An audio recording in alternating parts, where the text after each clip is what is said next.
Buzz Gujarati news તમારા શહેરથી લઈને દેશ વિદેશ સુધીની સાચી અને ઝડપી ખબર।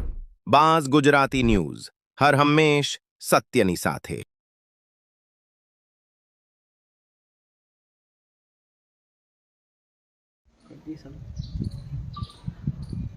હું ભૂરા પુંજા બાપોદરા રહેવાસી રામગઢ અને જે આ અજયે નાથાભાઈ જોડે રહી અને વિડીયો મૂકેલો છે એ સંદર્ભે મારે બે શબ્દ સમાજને કહેવા માગું। અજયે જે વાત કરી કે મારી જમીન પસાવી પાડી વિક્રમ તથા ભરત દેવસિંહ ઓડેદરા અને મને એમને એમ કાઢ્યો, એ વાત બિલકુલ ખોટી છે। જે સંદર્ભે કાંધલભાઈનો ઉલ્લેખ કરે એ પણ ખોટી વાત જ છે।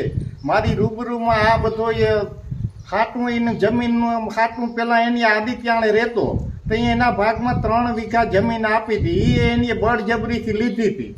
મારા બનાવીને ટપાટનો ઘા કરી લીધો અને મોટર આંકવા દેવાની પણ ઢોરને પાણી પીવા માટે પણ એ કુંડો ભરવા દેતો નહીં।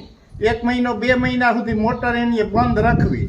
એ પછી મેં સમાધાન ઉપર જઈ અને રામભાઈ કેનેડાવાળા છે તથા હિરેન મોઢવાડિયા અંકલેશ્વર ડૉક્ટર હિરેન મોઢવાડિયા એને મધ્યસ્થી કરે ને માંડ એને મારા બનેવીની જમીનમાંથી એને 4 વીઘા જમીન વેચી હતી। એમાંથી અડધો વીઘો પાછી એને રાખી અજયના હતા અને 3.5 વીઘા હિરેન મોઢવાડિયા તથા એના કાકા રામભાઈ જે અત્યારે હાલ કેનેડા છે એનું હાટું કરાવેલ અને ટોટલી એને રૂપિયા 54 લાખ થયા હતા।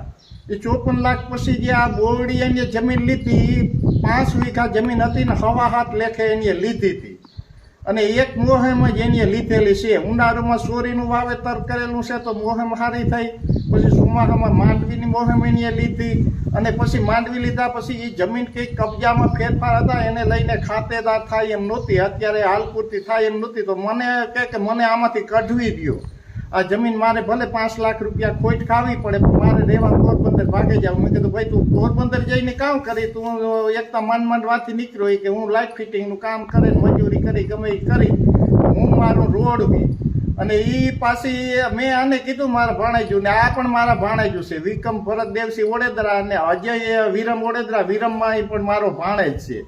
એટલે મેં સમાધાન મેં કીધું ભાઈ આના રૂપિયા તમે આને છૂટો કરો ને આનું મન ખૂટતું ને આ આવ્યું વાતું કર્યા રાખે કે મને જમીન લોસાવારી આપી, મને જમીન લોસાવારી આપીને દસ્તાવેજ થતું ને એટલે એને હહરાય ને એની હાહુએ મળી ને એ જમીન 8 લાખમાં એની પછી ખોદો કર્યો પાછો અજયની કે તું 8 લાખ લેખે રૂપિયા અમે આપ્યું 5 વીઘાના। એ રૂપિયા આપ્યા સિવાય એને ખર્ચો કર્યો તો પથ્થર હારવેલા 1223 પાણા ઉતા એ એને 54 લેખે લીધા હતા તો 54 લેખે આપ્યા અને આ પૈસા મારે ઘેરે જ આપેલા છે મારી રૂબરૂમાં। અને જલાભાઈ શિક્ષક પણ હતા એ 51 લાખ રૂપિયા અને 4000 ઉપર આપ્યા, 2 લાખ રૂપિયા મારે પાસે માગતો તો એ મેં બેંકમાંથી ઉપાડીને આપ્યા। કુલ 53 લાખ રૂપિયા તો એ છે, એની પાસે ટોટલ 54 લાખ રૂપિયા આવતા એમાં એને 2 મોહિમું લીધું ચોરીની અને માંડવીની।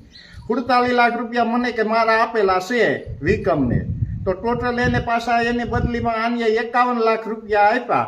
એમાં એની કંઈક ઢાળિયા કર્યા તો 1 2 લાખનો ખર્ચો કદાચ થયો હોય પણ એ જમીન આને કંઈ પસાવી નથી પાડી અને એને રાજી ખુશીથી મૂકે નીકળે જાય। હું તો એ મારી પાસે ઘણી વખત રૂબરૂ રજૂઆત કરેલી છે ને વચ્ચે વચ્ચે પાછું કાંધલભાઈનું કહે કે કાંધલભાઈના માણસો છે ને આવી રીતે દાદાગીરી એ હાવ સદંતર ખોટી વાત છે એવો ઉલ્લેખ કરે। આ ખોટું તો સમાજને આમાં થોડુંક ઝીણી નજરે જોવું પડે। અમુક કિસ્સા જો કે બનતા હોય પણ બધાય હકીકત એવી ન હોય, થોડુંક આમાં ઊંડું ઉતરવાની જરૂર છે અને સમાજ આમાં જાગે। બધું એ તરત જ સ્વીકારવું ન જોઈએ, બે પક્ષની રજૂઆત સાંભળી અને થોડીક વિચારણા કરીને આવા વિડિયા બનાવવા જોઈએ। મારું કહેવાનું એટલું જ છે, બાકી આ પૈસા જમીન કંઈ પસાવી નથી પાડીને એના પૈસા પૂરેપૂરા એને મળી ગયા, એમાં બે મત નહીં। મારી રૂબરૂમાં અમારે ઘરે પૈસા રોકડા આપેલા છે ને એ પૈસા એની બીજે દિવસે આદિત્યના 25 લાખ બેંકના ખાતામાં નાખેલા છે અને 25 લાખનું પછી એની કામ કર્યું હોય।